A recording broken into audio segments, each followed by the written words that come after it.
The second thing you need to know about true cleansing is that water is safe to cleanse with. We live in a culture where everybody wants to find a magic pill or a magic diet or some kind of modality or invention, instrument or technology that will help the body get healthier, leaner, stronger, more beautiful. There is nothing safer and more effective than water introduced into the intestine to make that happen. And it's interesting because it's sort of the last thing that most people want to do. They think, oh, I don't want to do that. That sounds kind of strange. It sounds kind of foreign. It sounds maybe a little bit intrusive or invasive.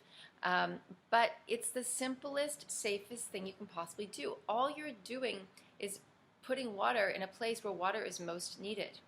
The large intestine, the colon, is so dry and so impacted in most people. And all that needs to happen is that waste matter that's dry and impacted in there needs to get reconstituted, needs to get wet, it needs to be saturated in water, and then it will become kinetic. You see, the colon can't move unless the waste is moist. The drier your intestine becomes, the more constipated you'll become.